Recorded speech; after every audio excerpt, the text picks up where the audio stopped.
2 de cada 3 homicidios que se cometen en el mundo tienen lugar aquí, en América Latina. México es un extremo, pero no es la excepción.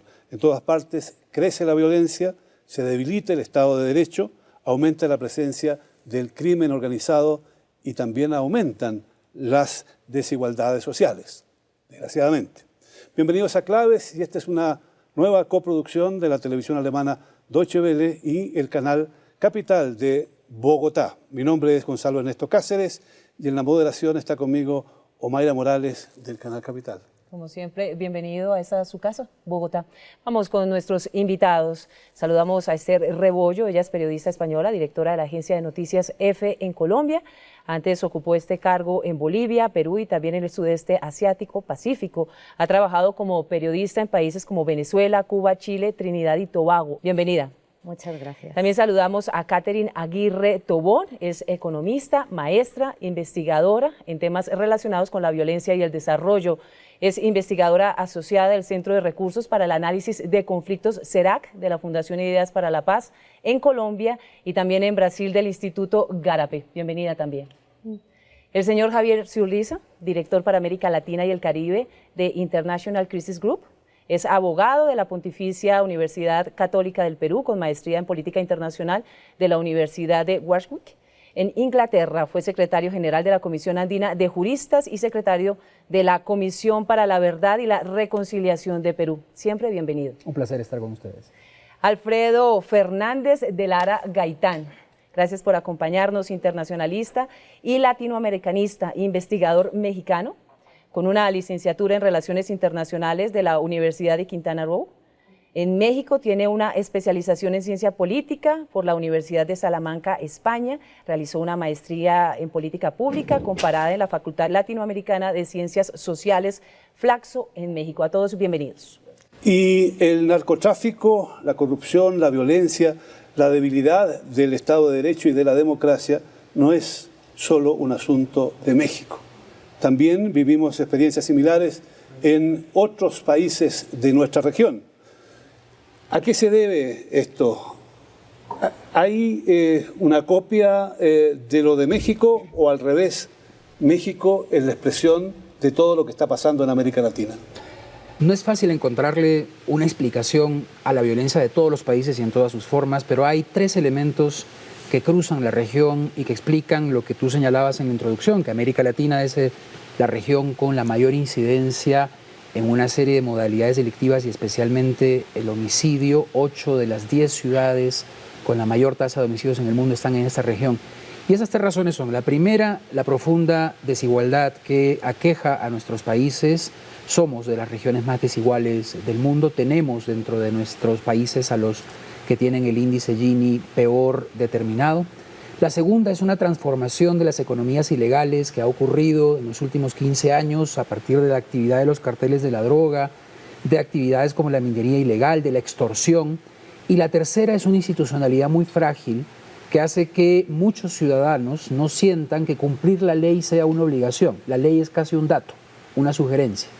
A eso hay que agregarle un elemento posterior, que es la impunidad. ¿No? Ante la falta de investigación y de sanción de estos graves crímenes, los incentivos para la criminalidad aumentan geométricamente. ¿Qué tanto la información que manejan los medios de comunicación es real, es verídica y qué tanto afecta finalmente al comportamiento frente al tema de la violencia en América Latina? Si nosotros nos quedamos con los medios tradicionales, con los grandes canales de televisión, los grandes medios que han dominado la prensa en los distintos países latinoamericanos, da lo mismo mencionar un país que otro, pues sentimos que la dinámica es casi como la violencia del espectáculo. Este proceso de transformación o de creación de nuevos medios independientes, en los que ha tenido mucho que ver el Internet, está favoreciendo de alguna manera que los ciudadanos empiecen a alimentarse de información, no sé si más seria, pero al menos una información que les acerque un poco más a lo que los ciudadanos buscan, agobiados ya por tanta violencia. O sea, ya el ciudadano no quiere ver en un canal de televisión la violencia como espectáculo, quiere empezar, siento, a entender por qué está ocurriendo esto en el continente. Sin duda alguna, un panorama bastante complejo. Y llama la atención que esta violencia ha explotado, por así decirlo, justo en un momento en el cual América Latina, desde el punto de vista de las cifras, le va muy bien. ¿Cómo se explica esto?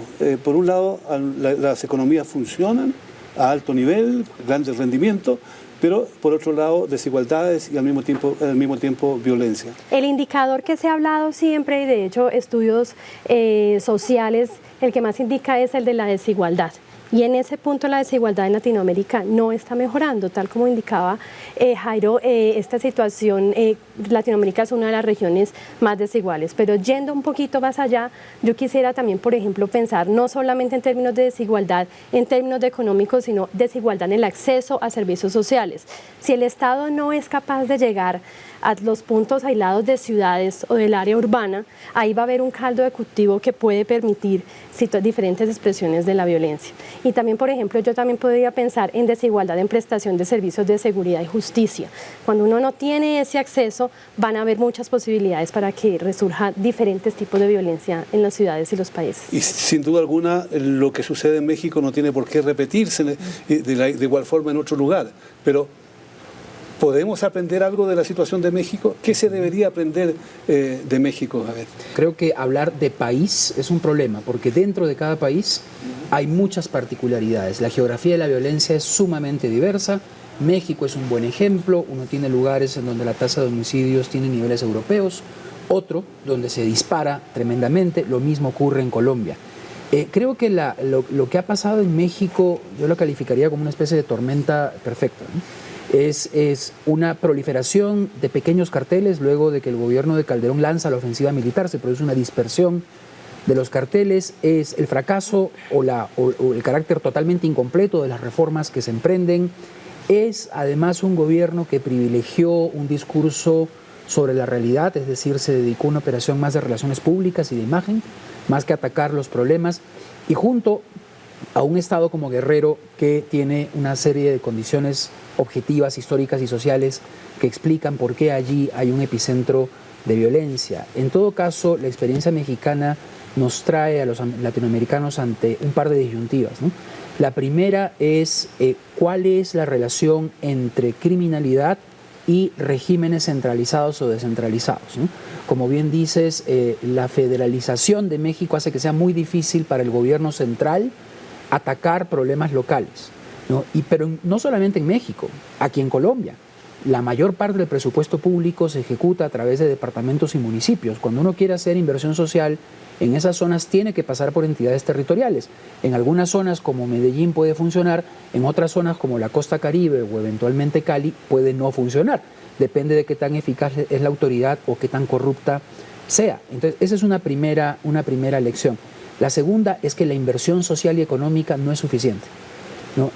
México ha puesto mucho dinero en muchos programas, lo ha hecho Medellín también, lo ha hecho San Salvador, lo han hecho Brasil, por ejemplo, un ejemplo brillante de cómo sacar a millones de personas de la pobreza, y sin embargo en Brasil, especialmente en el norte, están ubicadas las ciudades también con un altísimo nivel de homicidios. No es solamente un tema de recursos, es un tema de institucionalidad, es un tema de Estado de Derecho, es un tema de cultura democrática, es un tema de transparencia y finalmente de confianza del ciudadano hacia la autoridad para no tomarse la justicia por la propia mano y simplemente acudir a los que tienen que acudir. Yo quisiera adicionar a eso el tema de la ausencia del Estado. Si el Estado no está tanto en áreas urbanas como en áreas rurales, va a haber alguien que va a ocupar el espacio, el vacío no existe. Entonces, por ejemplo, en áreas rurales de Colombia, la guerrilla en cierta medida es el Estado, son los que proveen seguridad y justicia. Entonces, a mí me parece de todos esos el tema clarísimo de que cuando el Estado no está, va a proliferar muchas situaciones de violencia. Pero cuando el Estado está, también hay mucha corrupción. Es decir, cuando el aparato del Estado es corrupto, y cuando la justicia es corrupta, cuando los partidos políticos son corruptos, cuando las instituciones sindicales son corruptas, como ha llegado a acontecer en el caso de México, no hay muchas esperanzas. Y sobre todo, la pregunta va a estar en el sentido de si la corrupción es paralelamente otro de los grandes males que tenemos que enfrentar, y males para los cuales al parecer todavía no hay remedio. La corrupción se da en los estamentos judicial, político, legislativo, y todo eso impide de alguna manera que se tomen medidas de Estado para frenar estos brotes. Pero yo quería comentar algo que me parece, más allá de toda esta explicación técnica que estamos dando y todas esas causas que se están analizando sobre el porqué de tanta violencia en América Latina, yo quisiera como ahondar en un punto, ¿no? Y es en algo que ha mencionado Javier, que es la cultura. Esa desigualdad que todos sabemos existe en el continente, no es ajena a otras regiones del mundo donde también se producen grados de desigualdad impresionantes. Pero ¿por qué en América Latina esa desigualdad va acompañada siempre de una violencia masiva? Yo creo que ahí estamos tocando el punto de la cultura popular, de cómo esa desigualdad aquí de alguna manera hizo ver a las bandas callejeras, porque tú me estás diciendo, hay lugares en los que sí hay Estado, no es el caso que tú dices, sino hay lugares donde sí hay, estamos hablando de las zonas urbanas, ahí está todo el Estado presente en países como Colombia, que es donde estamos hoy, o en México, y sin embargo es incontrolable la violencia. ¿Qué es lo que está pasando? Esa cultura tiene que ver con que esa desigualdad urbana está viendo cómo hay ciudadanos que viven con muchas posibilidades, que tienen mucha riqueza, y estos jóvenes, porque si analizamos los datos de las Naciones Unidas nos están diciendo que el 30% de los homicidios se producen jóvenes, o sea, es la mayor parte de la población víctima de esta violencia son jóvenes, incluso menores de edad, menores de 20 años. Ellos también quieren vivir por encima, no por encima de sus posibilidades, quieren disfrutar de esa riqueza que disfrutan los demás. Y para eso se valen de la violencia, que es lo que han mamado como una especie de cultura popular desde que nacieron en ciertos espacios o en ciertos barrios, barriadas de Medellín, de Cali, de ciudades brasileras, y ya está pasando en Argentina, está pasando en Perú. Yo creo que eso es muy importante, ir a ese punto de la cultura que algunos han llamado incluso narcocultura, ¿no? Eso, el querer más de lo que uno tiene porque los demás lo tienen. ¿Cómo funciona esta ecuación?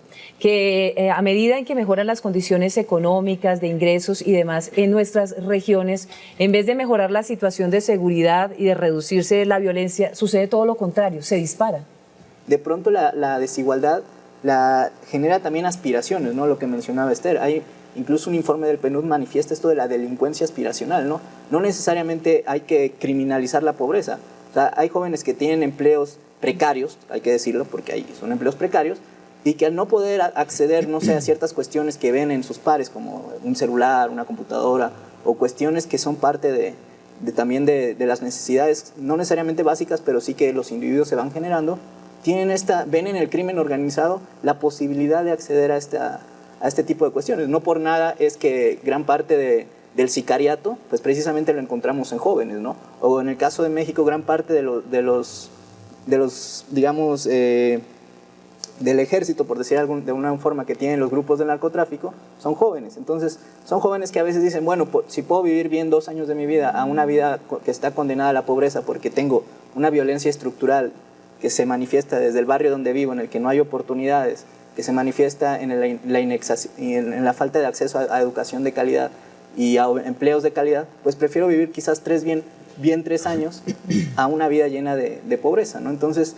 hay que verlo desde múltiples dimensiones, y yo creo que esto no creo que sea el resultado de estados fallidos, creo que es el resultado de estados que se generaron y siguen con una lógica en la que la desigualdad se ve como algo normal, se reproduce, e incluso es parte también, la corrupción también es parte de esa desigualdad. O sea, ¿quiénes acceden a mayores posibilidades de corrupción? Los que tienen acceso a ciertos cargos, a ciertas amistades, a ciertas instituciones. La misma educación que tenemos en muchos países de Latinoamérica es una educación que segrega y que no solo amplía esa brecha, sino que consolida esa desigualdad que tenemos entre nuestros jóvenes y entre la sociedad en general, ¿no? Entre tanto, expertos señalan que una de las causas de la violencia en América Latina, mejor dicho, de esta explosión de violencia de los últimos años, tiene que ver con el narcotráfico directamente. Es decir, estamos hablando de una actividad que produce el 90% de la cocaína que llega a los Estados Unidos. ¿Es esa una explicación concreta de por qué tanta violencia en la región? Claramente el narcotráfico tiene o explica en buena medida el tipo de violencia que tenemos, porque es una actividad económica, digamos, obviamente ilegal, pero económica, que a diferencia de muchas otras se rige por un sistema de oferta y demanda muy claro, muy directo, muy básico. Y entonces, mientras exista esa demanda de consumo, la oferta continuará, sino también que las organizaciones transnacionales del crimen han diversificado su actividad, continúan traficando, el tipo de droga también ha cambiado, las metanfetaminas y las drogas sintéticas han aumentado muchísimo en su importancia e incursionan en la industria extorsiva. La extorsión hoy es uno de los principales negocios en América Latina. No es solo la extorsión del gran cartel a la gran empresa, es la extorsión del muchacho de 13 años a el dueño de la tienda de la esquina, ¿no? Y es el uso masivo de esa extorsión que hace que nuestros sistemas estén profundamente distorsionados, porque además nosotros en la mayoría aceptamos pagar la extorsión y sabemos que no hay otra alternativa. Ahora, sobre el narcotráfico, una reflexión muy pequeña. En los años 80, cuando teníamos acá los grandes carteles, como el cártel de Medellín, el cártel de Cali, la economía del narcotráfico estaba concentrado en determinadas personas. El transporte de la cocaína se hacía mediante avionetas que salían del territorio colombiano y aterrizaban en el norte de la Florida. Hoy eso ha cambiado radicalmente. El 80% de la cocaína que se produce en la región andina tiene América Central como el primer punto de aterrizaje y luego es transportada mayormente por tierra hacia los Estados Unidos. La ruta del Caribe que se usaba antes ahora está fuertemente controlada por la interdicción de los Estados Unidos.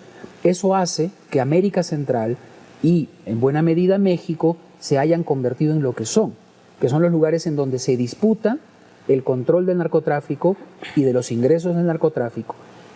La gran mayoría, no todos, pero la gran mayoría de los homicidios tiene que ver con disputas por mercados y plazas y rutas. Ahí nos encontramos con una realidad que sorprende porque está absolutamente fuera de control. Nadie sabe qué hacer hoy día en Centroamérica para terminar con la violencia, para reordenar la economía y para, en lo posible, tratar de evitar los graves problemas que hay en términos de falta de autoridad, falta de Estado de Derecho, etc. ¿Qué están haciendo los gobiernos de América Latina en general? ¿Cada uno va por su cuenta o están de alguna manera trabajando de forma coordinada para hacer frente a este problema de la violencia? Estamos hablando mucho de que en Latinoamérica tenemos una situación de violencia muy grande, pero Latinoamérica también es un referente importante en términos de reducción de la violencia. Colombia tiene una tasa de homicidios alta, muy alta con relación al mundo, pero ha tenido las bajas más importantes, más impresionantes. Por ejemplo, Medellín es una ciudad que alcanzó a tener una tasa de homicidios superior a los 200 homicidios por cada 100.000 habitantes y ahora ya ha bajado mucho, yo creo que alrededor de los 30. Bogotá también es un punto de referencia, siempre en la Organización Mundial de la Salud, OEA, referencia en estos casos. Entonces yo creo que las iniciativas a nivel de ciudades son muy importantes, también porque gran cantidad de los homicidios están concentrados en las ciudades y creo que hay que enfocarse y los gobiernos se están enfocando mucho en intervenciones que yo diría innovadoras, basadas en evidencia y focalizadas. Por ejemplo, en Bogotá tenemos el Plan Cuadrantes, el cual ha mostrado efectividad en reducción de los homicidios y otros tipos de violencia. A mí me gustaría hacer, pues no sé si dar una alerta de algo que es de lo que se está hablando poco y me parece que es fundamental para lo que se viene en América Latina en materia de seguridad. Y es las nuevas rutas del narcotráfico que ya no pasan tanto por llevar la cocaína a Estados Unidos, sino que llegue a Europa Oriental, que llegue a Asia, que llegue a China, donde se están fraguando grandes mercados de consumidores. Y eso, de alguna manera, está generando unas nuevas rutas, unos nuevos espacios que se están abriendo a la violencia y que pasan por la droga peruana, que está saliendo ya no por las rutas tradicionales hacia los Estados Unidos, sino que se están moviendo por Bolivia, Argentina, Brasil, Chile, para cruzar bien el Pacífico hacia el Asia o bien el Atlántico hacia África para llegar a Europa Oriental. Y doy esa alerta porque parece que tradicionalmente siempre hablamos de lo mismo, del gran consumidor de cocaína que es Estados Unidos, y eso ha generado toda la violencia en el corredor centroamericano. A mí me parece, yo creo que los gobiernos, y viene a colación con la pregunta que le has hecho a ella, no están haciendo lo suficiente por controlar lo que se viene en países del Cono Sur, por ejemplo, por todo lo que se va a expander esa violencia. Ya tenemos casos de sicariato en Argentina, tenemos casos de sicariato en el Perú, en Paraguay. Bueno, pues esa era la alerta que yo quería hacer, que empezamos a hablar de otras cosas distintas a las que se han venido hablando hasta ahora. Y yo quiero agregar también otra alerta más que se llama Venezuela. Venezuela hoy es el portaaviones de la cocaína colombiana hacia Europa. Y Venezuela está multiplicando el número de sus laboratorios, pistas clandestinas, con un gran problema de corrupción que está afectando a toda la institucionalidad venezolana en medio de una crisis política que puede causar un serio problema de gobernabilidad.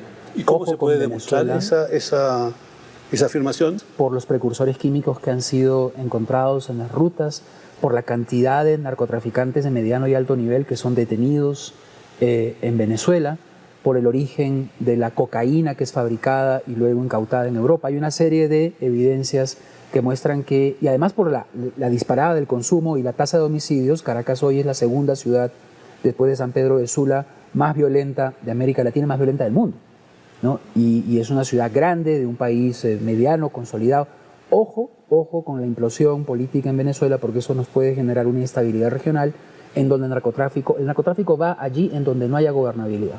Para América Latina, que crece económicamente, que indiscutiblemente frente al mundo es la región más desigual, el tema de la criminalidad, de la violencia, se está convirtiendo en una bomba de tiempo. ¿Ese es el futuro que le depara para América Latina? ¿Hay posibilidades de transformación frente a todo lo que se ha dicho acá? Porque el panorama es bastante desolador. Las posibilidades de transformación siempre las habrá, ¿no? Pero hay opciones. Y la cuestión es que creo que muchos gobiernos no son conscientes de los efectos que esto puede tener en el mediano y en el largo plazo. De hecho, muchas de las medidas que vemos para hacer frente a esto son totalmente punitivas, ¿no? Cuando este es un problema multidimensional. O sea, el mismo narcotráfico también genera una serie de problemas que incluso pueden llegar a ser como una cuestión de salud pública, ¿no? O sea, porque nuestros países no solo se han convertido en países de tránsito, también los niveles de consumo de cocaína, de metanfetaminas, han crecido a ritmos hiperacelerados. Entonces también esto genera una serie de cuestiones que creo que los estados no están siendo conscientes. Y esto, volviendo un poco también a la pregunta anterior, creo que es un problema que es sin duda es transnacional, sobre todo en un mundo tan globalizado en muchos sentidos como el que tenemos actualmente, pero también es un problema que debe abordarse con una mirada desde lo local, como decía mi compañera, en el sentido de que muchas de las políticas públicas que deberían empezarse a implementar en este sentido tendrían que abordarse desde cuestiones desde lo local. O sea, si bien el problema tiene efectos nacionales e internacionales, digamos que el caldo de cultivo de muchos de estos problemas está en lo local, ¿no? Entonces, yo creo que sí hace falta mayor coordinación, conocer experiencias internacionales. Por ejemplo, no sé qué tanto sea la coordinación que existe en la toma de políticas públicas entre países como México, Colombia, Perú, etcétera, que tienen estos problemas comunes y que deberían de tomar en cuenta sus experiencias. Creo que las hay. O sea, a nivel, por ejemplo, de cuestiones de cuerpos de seguridad, creo que México está retomando muchas experiencias colombianas, pero creo que al momento de implementarlas como políticas públicas, ahí muchos estados se están quedando cortos. Y no solo en la cuestión de implementación, sino sobre todo en la cuestión de evaluación. Y si tenemos además en cuenta otro detalle, quizás nos podría llevar a pensar en otra dirección. Es decir, en el caso de México, cuando se dio por establecido realmente al narcotráfico en el país, con todos los efectos negativos que ha tenido, fue cuando el ejército fue infiltrado por los narcotraficantes, cuando la policía fue infiltrada por los narcotraficantes y cuando los políticos fueron, y por lo tanto el Estado, infiltrado por los narcotraficantes. Ahora bien, resulta que el mayor gasto que se realiza en América Latina tiene que ver con las Fuerzas Armadas y las fuerzas policiales, desde la perspectiva represiva en general. Sin embargo, el narcotráfico fluye por toda la región y también a otros lugares del mundo, como nos decía Esther. ¿Quiere decir que ya las policías y los ejércitos de América Latina están corrompidos? ¿Que los narcotraficantes están siguiendo en América Latina con las fuerzas del orden el camino que llevaron en México? Bueno, yo creo que no se puede generalizar en cuanto a las Fuerzas Armadas o policiales de América Latina con una afirmación, porque cada país es un mundo. A mí me parece interesante esa depuración que se ha producido en Colombia, por ejemplo, ¿no? Si uno analiza las Fuerzas Armadas o las Fuerzas Policiales hoy y lo compara con tiempo atrás, sí se ha hecho una limpieza bastante interesante, ¿no? Ahora parece que toca la parte más política, ¿no?, dentro de las fuerzas de seguridad del Estado. Hay estados en los que las fuerzas de seguridad siguen siendo muy corruptas, en las que uno no se puede fiar, en que estábamos leyendo estos días, pues he leído algunos datos como que la mayoría, una buena parte de los asesinatos y homicidios que se producen en Brasil son a manos de la policía. No es ni siquiera a manos de delincuentes o de sicarios, es a propias manos de la policía. Eso te dice mucho sobre la gran potencia latinoamericana en términos de crecimiento y desarrollo, ¿no?, por ejemplo.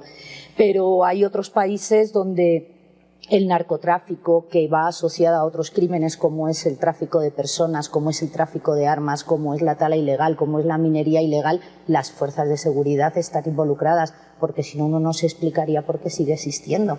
No es tan difícil llegar a la selva peruana, a Madre de Dios, para de pronto determinar que ahí hay una tala o una minería ilegal. Se está viendo desde el cielo, pero ¿por qué no entran? Pues porque hay intereses siempre de una parte del Estado, sin duda. ¿Quiénes transforman el escenario de la corrupción? Porque voy a decir una cosa un poco osada, podría ser, porque si uno dice que es desde el Congreso donde se legisla, y es el Congreso, si hablamos de nuestro país, de Colombia, el escenario más estigmatizado y señalado precisamente por generar procesos de corrupción.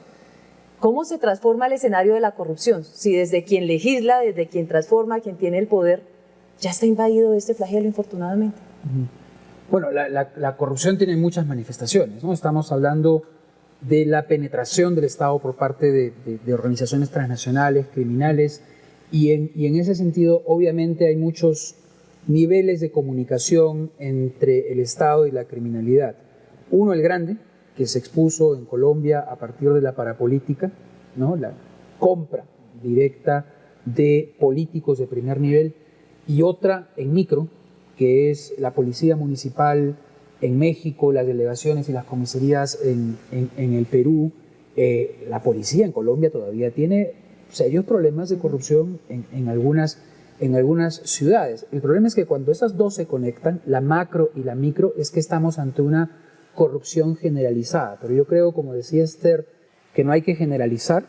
Hay casos en donde ha habido depuraciones interesantes, ha habido un proceso de revisión de las conductas éticas de la policía. El punto flaco nuestro, y que quizás ahí solo Colombia lo ha enfrentado a medias, es la conexión entre política y crímenes. Es ahí en donde claramente en México es el tema faltante. Porque en México han echado a miles de policías, han suprimido policías enteras, y ahora el presidente Peña Nieto dice que va a haber solamente 32 policías, 32 policías estatales. Pero ¿y qué pasa con el político? El instigador de la desaparición de los 43 estudiantes en Ayotzinapa fue el alcalde y su esposa, de un estado gobernado por la oposición de izquierda, ¿no? Y entonces estamos ante un problema muy serio. Y como lo demostró la parapolítica, bastó levantar la cortina para que un tercio del Congreso de Colombia terminara o preso o perseguido penalmente. ¿Cómo sería en México? Y yo estoy totalmente de acuerdo con esa postura y quiero complementar algo, un poco para matizar, ¿no? Porque lo que decías hace rato, hablamos a veces a nivel macro y en lo micro a veces están las respuestas a muchas cuestiones.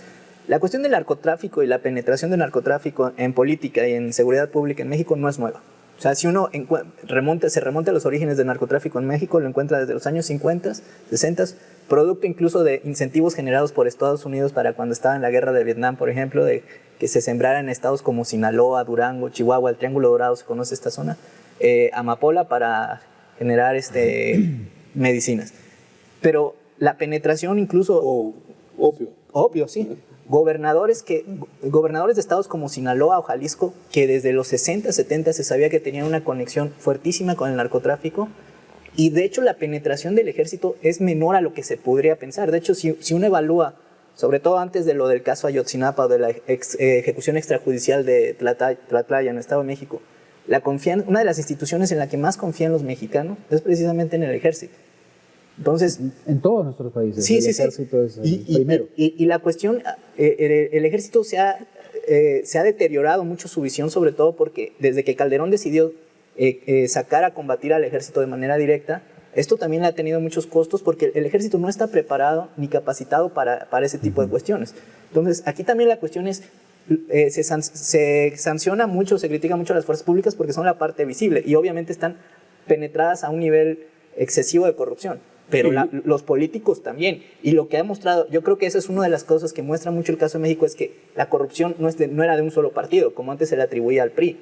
Lo que se muestra, y el caso de Ayotzinapa es muy representativa de esto, pero también lo que ha sucedido en Michoacán, por ejemplo, demuestra que todos los partidos políticos de todos los niveles, desde el nivel municipal hasta el nivel federal, están permeados por el narcotráfico. Y ahí viene otra cuestión, de cómo también las instituciones se vuelven parte de esa reproducción de esos sistemas, porque esos son candidatos que son financiados con el narcotráfico, que obedecen a intereses del narcotráfico y que cuando llegan al poder legislan y favorecen esos intereses. Entonces hay una permeabilidad total que pone en riesgo la gobernabilidad de los estados. O sea, prácticamente podríamos empezar a hablar de narcoestados. Por eso preguntaba antes, ¿qué podemos aprender de México?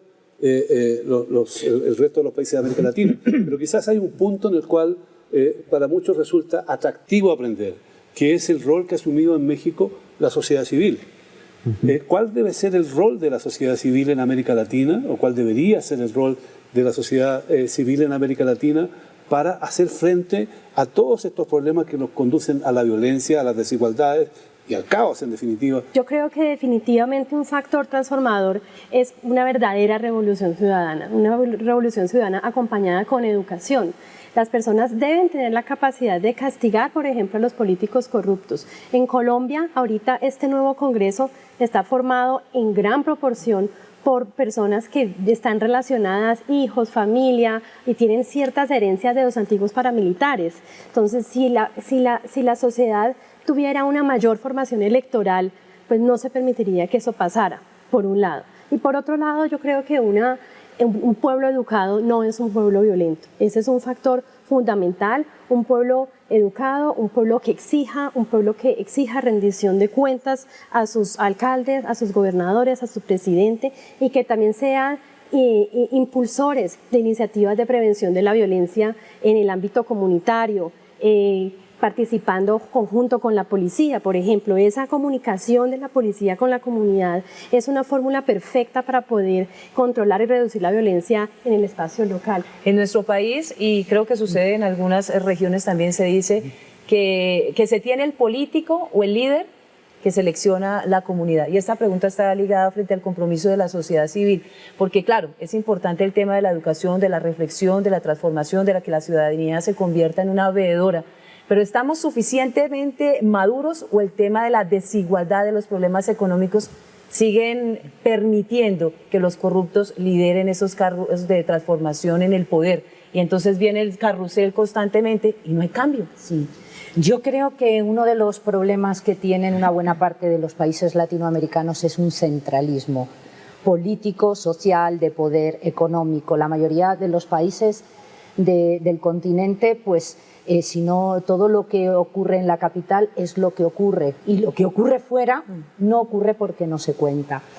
¿Por qué digo esto? Porque muchas de las actividades ilegales que nos están dando lugar a estos índices de violencia se están surgiendo desde espacios ocultos fuera de la capital, y cuando quieren llegar los problemas a la capital ya llegan de forma organizada.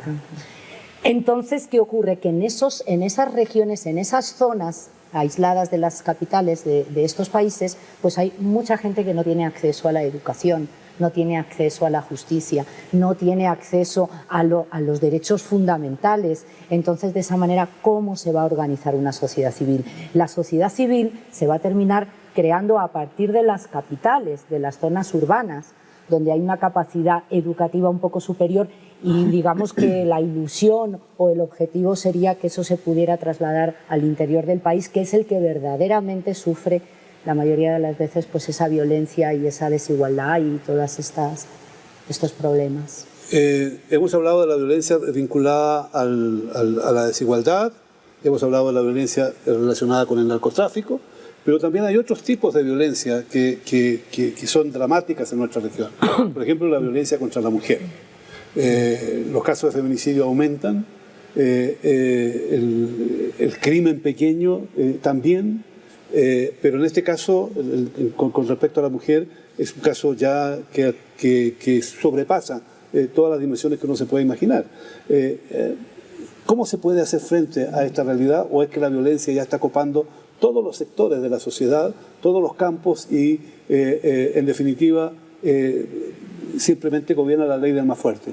Sí, de hecho, la existencia de una alta proporción de homicidios contra mujeres es una demostración bien importante de lo que se puede llamar como violencia estructural. Entonces, se tienen que hacer intervenciones, como la violencia es multidimensional, intervenciones que afronten todos los factores, y yo digo, por ejemplo, el modelo de desarrollo es muy interesante también porque se tiene a la mujer en unos roles que también la victimizan, y te creo que también el papel de la mujer y el papel que el hombre ha tomado es una manera de victimizar a la mujer desde el lado físico, social, psicológico, y esto pues hace la necesidad de tener muchas instituciones que afrenten el sistema, la violencia contra la mujer. Uno diría que ya hemos tocado fondo en materia de violencia, pero todos los días nos sorprenden los diferentes medios de comunicación sobre las diferentes estrategias que tienen los seres humanos para victimizar a sus pares. ¿Tenemos que tocar fondo? O sea, ¿veremos aún más violencia en América Latina? Porque si de las 50 ciudades más violentas en el mundo, 40 se encuentran en nuestra región, la cosa es muy compleja y no vemos que realmente la gente se movilice. O bueno, se puede estar movilizando, pero no para transformar de manera radical. Sí, yo creo que, bueno, en América Latina siempre hemos tenido lo que algunos politólogos como Guillermo O'Donnell llamaron ciudadanía de baja intensidad, ¿no? Y también muchos creímos que con la transición hacia la democracia, con ir y cumplir con votar, era lo suficiente. Y no, necesitamos ciudadanos que más allá de la mera cuestión electoral vayan y también pidan rendición de cuentas, accedan a información, exijan transparencia. Y también, sobre todo, le sancionen cuando sea electoralmente o sea o impulsando otras formas a los políticos que no lo hacen de buena manera, ¿no? También creo que hay buenos políticos en muchos de nuestros países, hay casos que son muy representativos, pero también creo que esta ciudadanías diferenciadas, diría yo, es producto también de los estados que tenemos, ¿no? O sea, a veces creo que le exigimos demasiado también a nuestras sociedades cuando si uno se pone a ver, bueno, lo que mencionaba Esther, ¿no? La parte rural, cuánta gente tiene, por ejemplo, conectividad a internet, cuánta gente tiene tasas de educación, y eso es parte de esta paradoja. O sea, precisamente si uno revisa informes como Latinobarómetro o el PNUD, uno encuentra que aparte de ese crecimiento excepcional que ha tenido América Latina en los últimos años, también se ha reflejado en materia educativa. Incluso Latinoamérica es la región más desigual, ya lo dijimos, la más violenta, pero es la que manifiesta a sus ciudadanos tener mayor satisfacción con su vida. Entonces, estos son como contradicciones que cuando uno analiza dice, como por dónde, o sea, es parte de esto de que si tocamos fondo, cada vez que yo, por ejemplo, antes de venir a Colombia, cada vez que pensaba que México ya había tocado fondo, me sorprende con algo, ¿no? O sea, lo de Ayotzinapa creo que demuestra esto de tocar fondo, ¿no? O sea, cuando creímos que eso ya habíamos tocado fondo, y esto ha generado una expresión de la sociedad civil que yo creo que en muchos años no se había visto en el caso de México, ¿no? Ya ha sido intergeneracional, incluso en muchas universidades los jóvenes han salido a enfrentarse. Creo que el gobierno no ha sabido responder de manera eficiente, incluso ha reaccionado creo que de manera negativa, y en vez de asumir el problema y la crítica social, lo asume como una crítica directa y está tomando una serie de medidas que en realidad no están orientadas a esas demandas ciudadanas, ¿no? Entonces creo que hay también como que una desconexión entre el Estado y la sociedad, o sea, entre lo que demanda la sociedad, entre cuestiones como acceder a mejores empleos, acceder a mejores servicios de salud, y lo que la clase política piensa. Y esto incluso es parte podría ser sociológicamente interesante, porque ¿cómo podemos pedir que una clase política que nunca ha tenido esta conexión con lo que viven millones de sus ciudadanos tenga conciencia de esta realidad, ¿no? O sea, pedirle a Peña Nieto que piense como piensa el ciudadano promedio en México, pues es muy difícil, ¿no? Y el problema es que, pese a esto, la gente votó por el PRI. O sea, Peña Nieto no llegó gratuitamente, llegó con una crisis de de representación quizás, pero legítimamente es el presidente de México, ¿no? Yo quisiera, antes de terminar el programa, hacer una pregunta a Esther. La relación entre medios de comunicación y la sociedad en general ha cambiado, ya lo sabemos, pero especialmente hay una relación muy íntima entre determinados medios. El caso de México, por ejemplo, es la televisión.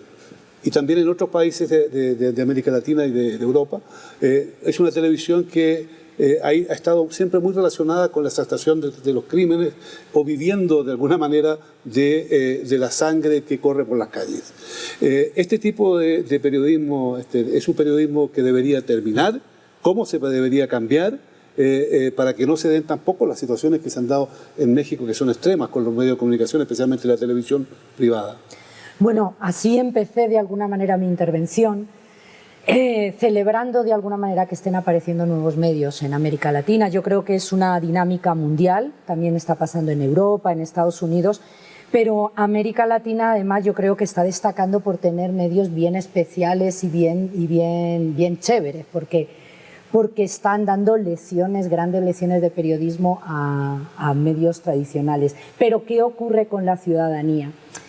Que de forma masiva la ciudadanía se sigue yendo a los medios tradicionales, todavía no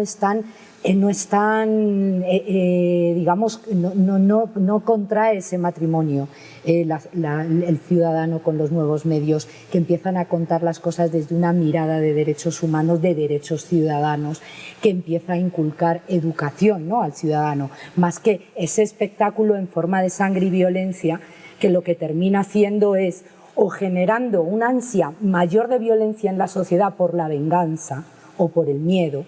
Vivimos en una sociedad atemorizada.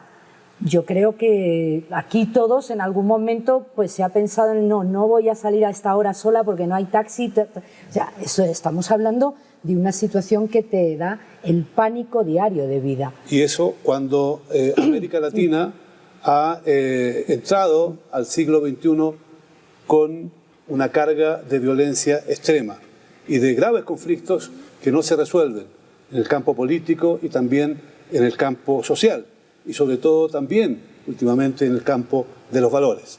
Sin duda alguna es una tarea enorme y es una tarea de todos. Gracias por acompañarnos, gracias por estar con nosotros.